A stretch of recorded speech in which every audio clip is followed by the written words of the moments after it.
देश का अपना चैनल।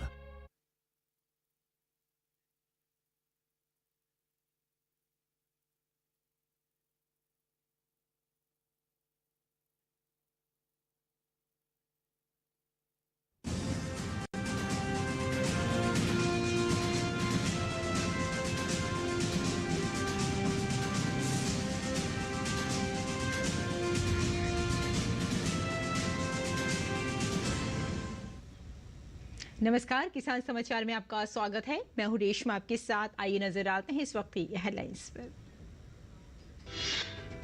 केंद्रीय कृषि एवं किसान कल्याण मंत्री शिवराज सिंह चौहान ने कहा, प्रधानमंत्री नरेंद्र मोदी 18 जून को 9 करोड़ 3 लाख किसानों के खाते में पीएम किसान सम्मान निधि के लगभग 20,000 करोड़ रुपए की राशि करेंगे अंतरित। कहा, प्रधानमंत्री 30,000 से अधिक स्वयं सहायता समूहों को कृषि सखियों के रूप में प्रदान करेंगे प्रमाण पत्र।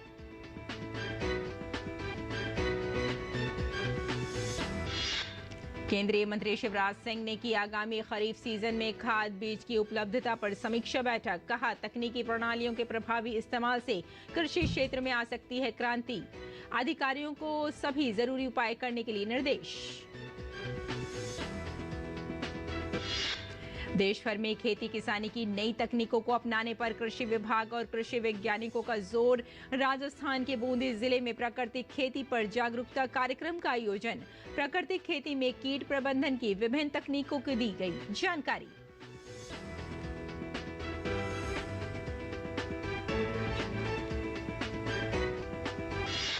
और देश का उत्तरी भाग गर्मी और लू की चपेट में। पंजाब, हरियाणा समेत 14 राज्यों में अगले 4 से 5 दिन तक लू का अलर्ट जारी।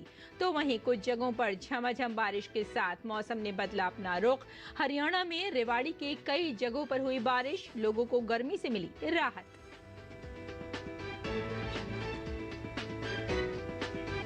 और अब समाचार विस्तार से। केंद्रीय कृषि एवं किसान कल्याण और ग्रामीण विकास मंत्री शिवराज सिंह चौहान ने आज कहा कि प्रधानमंत्री नरेंद्र मोदी 18 जून को काशी से 9 करोड़ 3 लाख किसानों के खाते में पीएम किसान सम्मान निधि के लगभग 20,000 करोड़ रुपए की राशि अंतरित करेंगे। प्रेस कॉन्फ्रेंस में उन्होंने कहा कि देश भर में 50 जगहों पर आयोजित कार्यक्रम में कई मंत्री भाग लेंगे और वहां उपस्थित किसानों से वर्चुअली संवाद भी करेंगे। प्रधानमंत्री श्रीमान नरेंद्र मोदी जी 9 करोड़ 3 लाख किसान भाई बहनों के खाते में लगभग 20,000 करोड़ रुपए की राशि डालेंगे और उस दिन अन्नदाताओं की खुशहाली के साथ विकसित भारत के संकल्प की सिद्धि का श्री गणेश हो रहा है। प्रधानमंत्री जी के साथ उनका कार्यक्रम तो काशी में होगा। काशी के कार्यक्रम के साथ ही देश में अलग अलग स्थानों पर 50 हमने विशेष रूप से चिन्हित किए हैं, जहां अलग अलग केंद्रीय मंत्री जाएंगे, वर्चुअली कार्यक्रम से जुड़ेंगे और वहां जो एकत्रित किसान होंगे उस कार्यक्रम के लिए उनसे वो संवाद भी करेंगे। लगभग 2 करोड़ किसान फिजिकली और वर्चुअली इस कार्यक्रम में सम्मिलित होंगे। शिवराज सिंह चौहान ने कहा कि इस कार्यक्रम के दौरान प्रधानमंत्री मोदी 30,000 से अधिक स्वयं सहायता समूहों को कृषि सखियों के रूप में प्रमाण पत्र भी प्रदान करेंगे। प्रधानमंत्री जी का संकल्प है लखपति दीदी 3 करोड़ लखपति दीदी हमें बनानी है। 1 करोड़ बन चुकी, 2 करोड़ और। उसी का एक आयाम है कृषि सखी। किसानों की सहायता के लिए हमने कई बहनों को प्रशिक्षित करके उनको ट्रेनिंग देके तैयार किया है ताकि वो अलग अलग कामों में किसान को खेती को सहयोग कर सके। तो ऐसी हमारी लगभग 30,000 कृषि सखियों को प्रशिक्षण दिया जा चुका है। ये प्रशिक्षण लगातार जारी रहेगा। कृषि सखियों में अधिकांश सेल्फ हेल्प ग्रुप की बहनें जो हर काम को बहुत गंभीरता के साथ करती हैं, तो उनको भी प्रशिक्षण जिनने पूरा किया है सर्टिफिकेट प्रतीकात्मक रूप से 5 बहनों को वहां दिए जाएंगे, लेकिन 30,000 बहनों को अलग अलग जगह ये प्रशिक्षण के सर्टिफिकेट दिए जाएंगे और इस सर्टिफिकेट के बाद वो विभिन्न कामों में किसानों को सहयोग करके लगभग 60 से लेकर 80,000 रुपया अतिरिक्त रूप से साल में कमा सकेंगी, अतिरिक्त आय अर्जित कर सकेंगी। केंद्रीय कृषि एवं किसान कल्याण और ग्रामीण विकास मंत्री शिवराज सिंह चौहान ने आज नई दिल्ली में उपराष्ट्रपति जगदीप धनखड़ से मुलाकात की। इस अवसर पर केंद्रीय मंत्री ने उपराष्ट्रपति के साथ विभिन्न विषयों पर बातचीत की।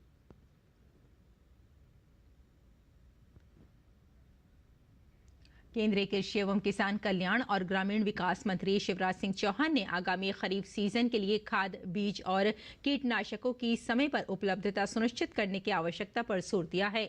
शिवराज सिंह चौहान ने कल कृषि भवन में विभिन्न विभागों के अधिकारियों के साथ मीटिंग की।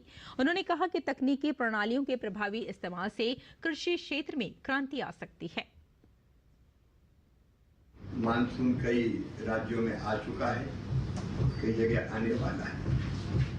मानसून सामान्य रहने की संभावना है। सरप्लस ही थोड़े बहुत जो अभी तक मौसम विज्ञानी बता रहे हैं, तो वर्षा लगभग पर्याप्त होगी, लेकिन खाद, बीज और पेस्टिसाइड उसकी उपलब्धता मस्त है। अच्छे बीज किसान को समय पर उपलब्ध हो जाए।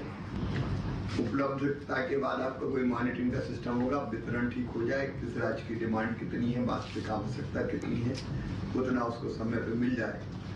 और नीचे भी वितरण का सिस्टम, डिस्ट्रीब्यूशन का सिस्टम ऐसा हो कि किसान तक ठीक से पहुंच जाए।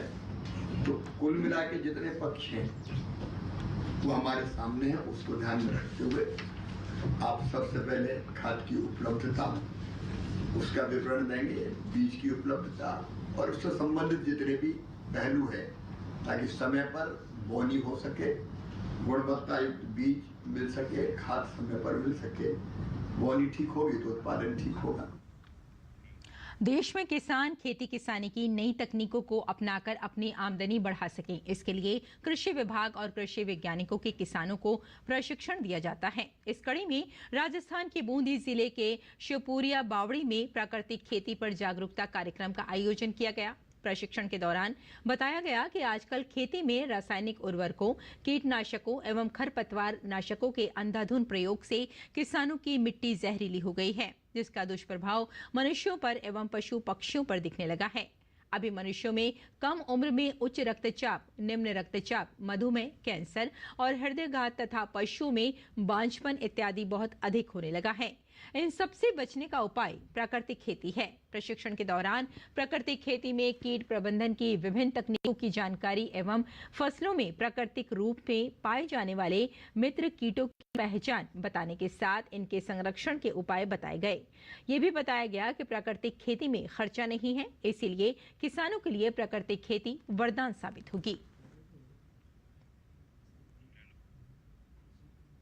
आगे बढ़ते हैं। उत्तर भारत में गर्मी और लू का कहर जारी है। देश में उत्तर प्रदेश का प्रयागराज सबसे गर्म शहर रहा, जहां अधिकतम तापमान 46.9 डिग्री सेल्सियस दर्ज किया गया। मौसम विभाग ने उत्तर प्रदेश के अलग अलग जगहों पर 18 जून तक लू का रेड अलर्ट जारी किया है। वहीं हरियाणा, चंडीगढ़, दिल्ली, पूर्वी मध्य प्रदेश के कुछ हिस्सों सहित पश्चिम उत्तर प्रदेश, दक्षिण बिहार के अलग अलग हिस्सों में अधिकतम तापमान 45 डिग्री सेल्सियस के पार रहा और हिमाचल प्रदेश, उत्तराखंड, ओडिशा और गांगे पश्चिम बंगाल में अधिकतम तापमान 43 डिग्री सेल्सियस के पास रहा।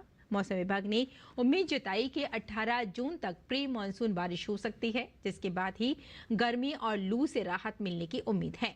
इन राज्यों में बढ़ते हुए तापमान के साथ साथ तेज गर्म हवाओं ने भी लोगों की परेशानियां बढ़ा रखी हैं। ऐसे में लोगों को सलाह दी जाती है कि वो अनावश्यक घरों से बाहर ना निकलें और पर्याप्त मात्रा में पेय पदार्थ का सेवन करें।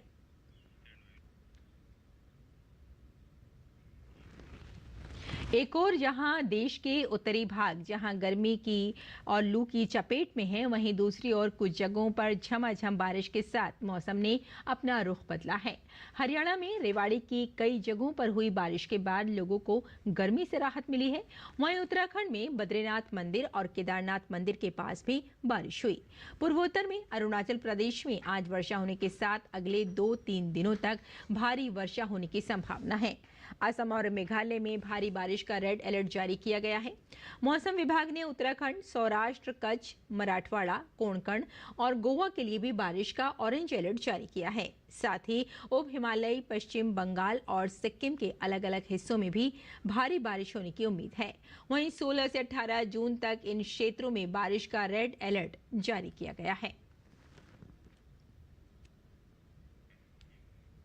और अब समय है योग का।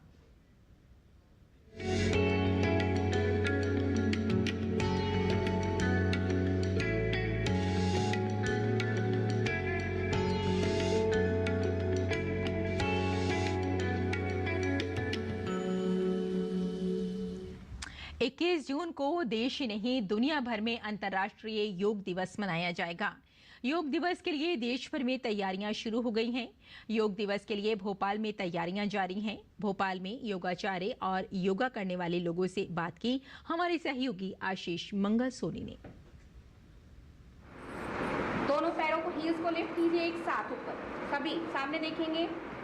भारत जिसने दुनिया को योग दिया, 10वें योग दिवस के अवसर पर राजधानी भोपाल समेत प्रदेश ही नहीं बल्कि देश के अलग अलग हिस्सों में योग की तैयारियां चल रही है। 10वें अंतर्राष्ट्रीय योग दिवस की तैयारियों के अवसर के पहले आप देख सकते हैं राजधानी भोपाल के बरकतुल्लाह विश्वविद्यालय परिसर में ये योग की तैयारियां चल रही है। तमाम लोग यहाँ पर योग कर रहे हैं। योग से क्या फ़ायदे होते हैं हम ये तमाम लोगों से जानते भी हैं। हमारे साथ योगाचार्य हैं मैडम जो यहाँ सभी लोगों को योग सिखा रही हैं। मैम कब से आप योग सिखा रही हैं? मैं योग तो 2012 से सिखा रही हूँ। पहले अहमदाबाद में सिखाती थी और यहाँ पर 2016 से यहाँ पर।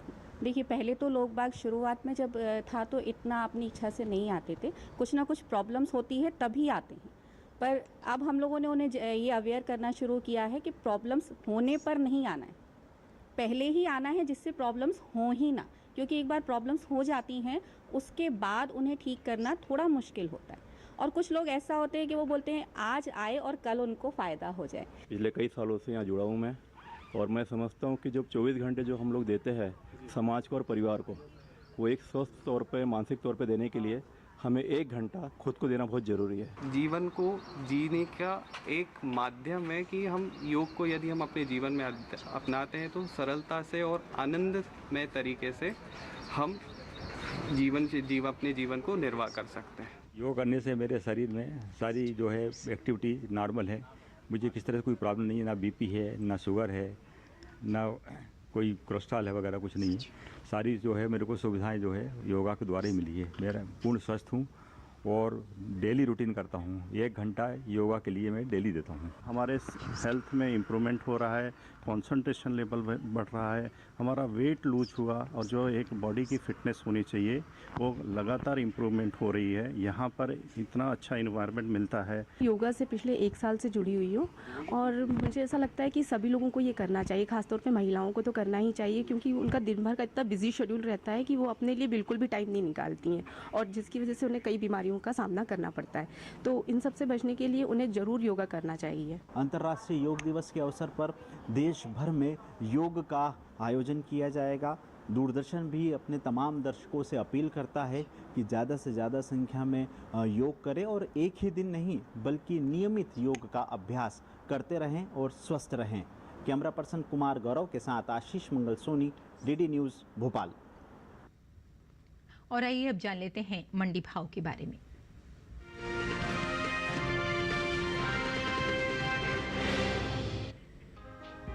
कृषि उपज मंडियों में उड़द के सौदों में मिला जुला रुख देखने को मिला है, यानी कुछ मंडियों में भाव उतरे तो कुछ में चढ़े, जबकि कहीं कहीं स्थिरता भी देखी गई। एक मार्क नेट के मुताबिक गुजरात की राजकोट मंडी में बढ़त का रुख रहा।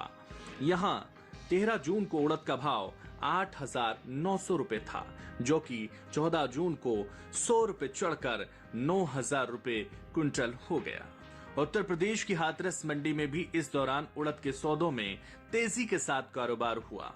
यहां 13 जून को उड़द का भाव था 8,885 रुपए। 14 जून को इसमें 5 रुपए की मामूली बढ़त हुई और भाव 8,890 रुपए क्विंटल हो गया। जबकि उत्तर प्रदेश के सुल्तानपुर मंडी में नरमी के साथ कारोबार हुआ। यहां 13 जून को उड़द का भाव 8,960 रुपए क्विंटल था, जो कि 14 जून को 10 रुपए गिरकर भाव 8,950 रुपए क्विंटल रह गया। वहीं उत्तर प्रदेश के गाजियाबाद में 13 जून को उड़द का भाव 9,200 रुपए क्विंटल था, जो कि 14 जून को इसमें कोई बदलाव नहीं हुआ और भाव 9,200 रुपए क्विंटल पर ही बना रहा। बात उड़द की पैदावार की करें तो कृषि मंत्रालय की ओर से जारी दूसरे अग्रिम अनुमान के मुताबिक साल 2023-24 के दौरान देश में कुल उड़द की पैदावार 20,55,000 टन होने का अनुमान जताया गया है, जबकि बीते साल इस दौरान कुल उड़द की उपज 26,31,000 टन हुई थी।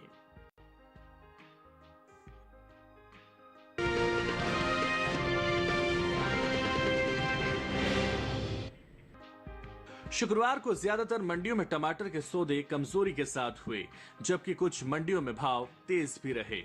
एक मार्क नेट के मुताबिक राजस्थान की गोलूवाला मंडी में 200 रुपए की कमजोरी दर्ज की गई। यहां 13 जून को टमाटर का भाव 1,200 रुपए था, जो कि 14 जून को 1,000 रुपए पर रह गया। पंजाब की जलंधर मंडी में भी इस दौरान टमाटर के सौदों में नरमी देखने को मिली। यहां 13 जून को टमाटर का भाव 400 रुपए था, जो कि 14 जून को इसके सौदे 100 रुपए गिरकर 300 रुपए पर रह गया।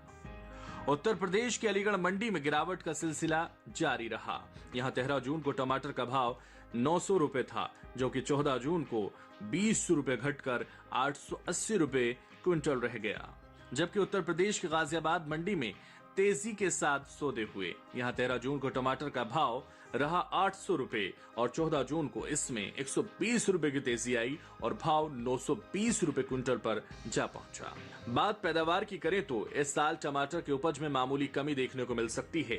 कृषि मंत्रालय के बागवानी फसलों के लिए जारी पहले अग्रिम अनुमान के मुताबिक साल 2022-23 के दौरान कुल टमाटर की पैदावार 20.62 मिलियन टन होने का अनुमान जताया गया है, जबकि पिछले साल की समान अवधि के दौरान टमाटर की पैदावार 20.69 मिलियन टन रही थी।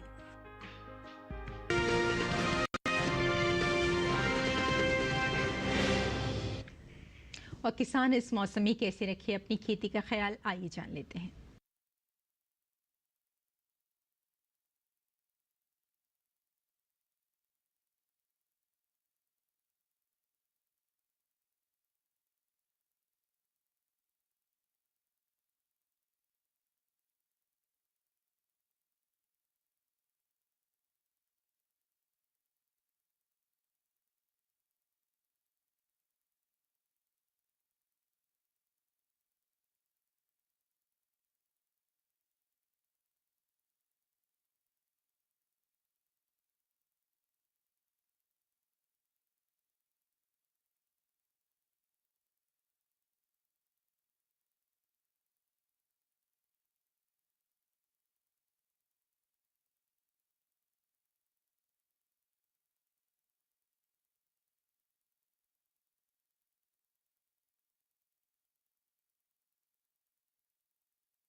Hindustan has to be divided not into just two parts, but into many, many parts.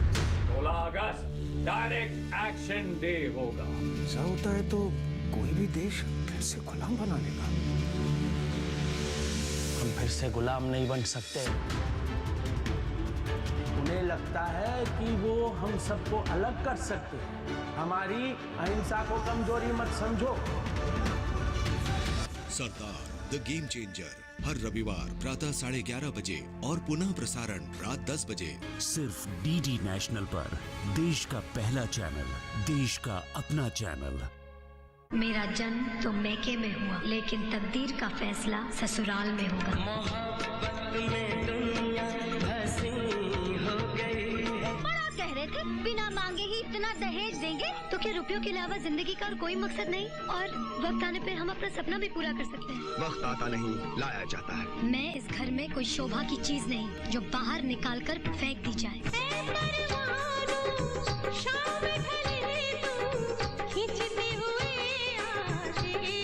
वो तलाक के कागजात पर दस्तखत करेगी, लेकिन हमारी एक शर्त है, तुम ये केस वापस लेते हो या नहीं? मैं उन लोगों को तिल तिल मारूंगी। मैं उस घर की मर्यादा को मिट्टी में मिला दूंगी। देखो जी देखो, ये मेरी ससुराल है। फंडू फीचर फिल्म में 21 जून शुक्रवार रात 8 बजे फिल्म मेहंदी। सिर्फ डीडी नेशनल पर। देश का पहला चैनल, देश का अपना चैनल। भारतीय संस्कृति, रंगों का संगम, भावों का समंदर, इतिहास की गाथा, परंपराओं की ज्वाला और धरोहर का अथाह सागर। हमारी संस्कृति देश की सॉफ्ट पावर का सबसे मजबूत हस्ताक्षर है। योग, आयुर्वेद, भारतीय दर्शन, साहित्य, कला और संगीत जैसे अनेक क्षेत्रों में भारत की अमूल्य देन ने पूरे विश्व को प्रभावित किया है। इंदिरा गांधी राष्ट्रीय कला केंद्र दिखाएगा भारत की संस्कृति के हर पहलू को डीडी भारती पर। तो देखिए संस्कृति संवाद हर सप्ताह रविवार दिन में 1 बजे और रविवार रात 10:30 बजे।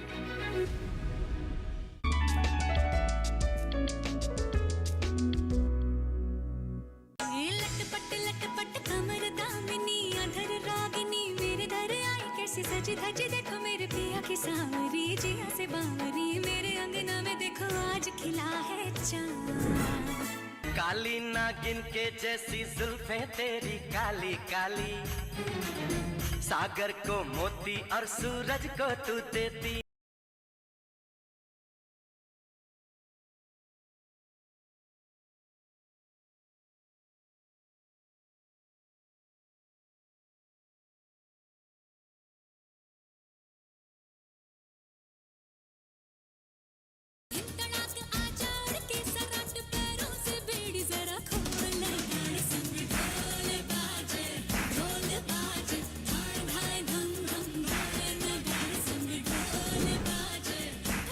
देखिए चित्रहार सोमवार से गुरुवार शाम 7:30 बजे। सिर्फ डीडी नेशनल पर। देश का पहला चैनल, देश का अपना चैनल। अरे इसमें एहसान की क्या बात है, आप हमारे समधी हैं। हाँ? आपके बीच हमारे पैसे की क्या बात, बस वो ट्रस्ट वाली बात मत भूलिएगा। हाँ नहीं बिल्कुल नहीं, अब तो मुझे ट्रस्ट हो गया है ना? झोल झाल। देखिए गोलमाल अस्पताल सोमवार से गुरुवार। ये पहली विदेश यात्रा थी।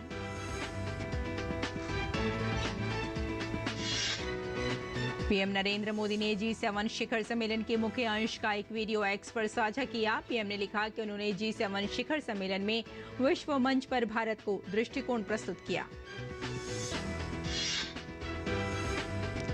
पीएम मोदी ने इटली के अपुलिया में G7 शिखर सम्मेलन में आर्टिफिशियल इंटेलिजेंस, ऊर्जा, अफ्रीका और भूमध्य सागर पर आधारित आउटरीच सत्र में हिस्सा लिया। गृह मंत्री अमित शाह ने शुक्रवार को नई दिल्ली में गृह मंत्रालय के वरिष्ठ अधिकारियों के साथ जम्मू कश्मीर में सुरक्षा स्थिति की समीक्षा की।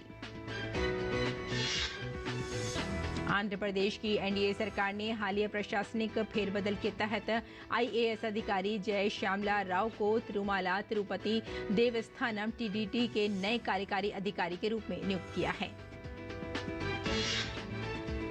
मुख्यमंत्री एन चंद्रबाबू नायडू ने टीटीडी के पिछले प्रशासन पर भ्रष्टाचार और कुप्रशासन का आरोप लगाते हुए तिरुमाला प्रशासन के शासन को शुद्ध करने की बात कही है। ईद उल जुहा और मुहर्रम शांतिपूर्ण तरीके से संपन्न हो, इसके लिए यूपी पुलिस पूरे तरीके से मुस्तैद है। मुख्यमंत्री योगी आदित्यनाथ के आदेश के बाद से ही पुलिस प्रशासन एक्टिव मोड में है। एनसीपीसीआर प्रमुख प्रियंक कानूनगो ने मध्य प्रदेश सरकार से अपील की है कि मदरसों में पढ़ने वाले हिंदू बच्चों को सामान्य स्कूलों में भेजें, क्योंकि इस्लामी संस्थान शिक्षा के अधिकार अधिनियम के अंतर्गत नहीं आते हैं। मध्य प्रदेश के रायसेन जिले में राष्ट्रीय बाल अधिकार संरक्षण आयोग की टीम ने एक फैक्ट्री से बाल श्रमिक के रूप में नियोजित 21 बच्चों को रेस्क्यू किया। दिल्ली के उपराज्यपाल विनय कुमार सक्सेना ने लेखिका अरुंधति राय के खिलाफ गैर कानूनी गतिविधि रोकथाम अधिनियम के तहत मुकदमा चलाने की मंजूरी दे दी है। पंजाब की सीमा पर तैनात बीएसएफ के जवानों ने तरनतारन और अमृतसर जिले के सीमावर्ती क्षेत्र में 2 ड्रोन बरामद किए हैं। दोनों ड्रोन की पहचान चीन निर्मित DJI बाविक 3 क्लासिक के रूप में की गई है। आर्थिक राजधानी मुंबई में एंटप हिल इलाके में 3 मंजिला इमारत की दीवार ढहने से 2 लोगों की मौत हो गई है, साथ ही कई अन्य घायल होने की सूचना है। तो किसान समाचार में फिलहाल इतना ही। अनुमति दें। नमस्कार।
इनको सबक सिखाने का। जय भवानी।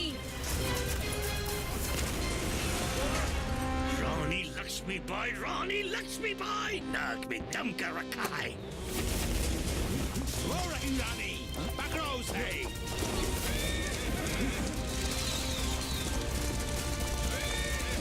बादल, अब दौड़ना नहीं, उड़ना है।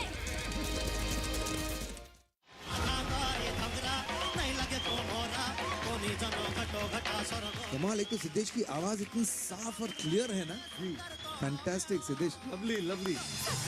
हमारी कोई भी संस्कृति हल्की नहीं होती और उस भारी संस्कृति को इतने प्यार से इसने आत्मसात किया।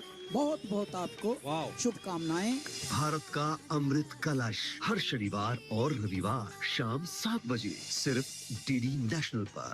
देश का पहला चैनल, देश का अपना चैनल।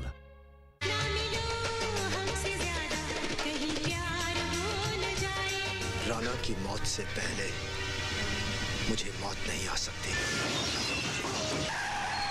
तुम्हें पहले कभी देखा नहीं? मेरे बाप पे नहीं जाना। मेरे सीने में दिल नहीं, पत्थर है। वो मुजरिम है, आतंकवादी। ये हथियार चलाना तुम्हें कैसे आया? अपने आप को मेरे हवाले कर दो। नहीं, आज नहीं।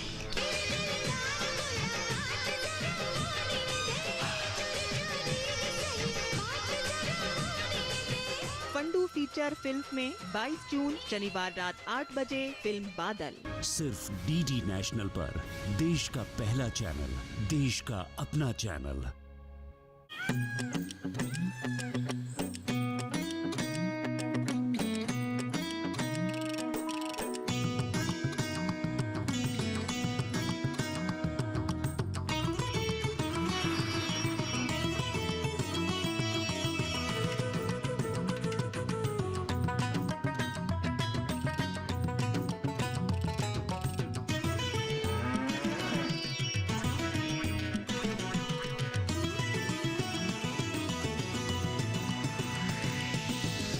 किसान, बदलते भारत की शान।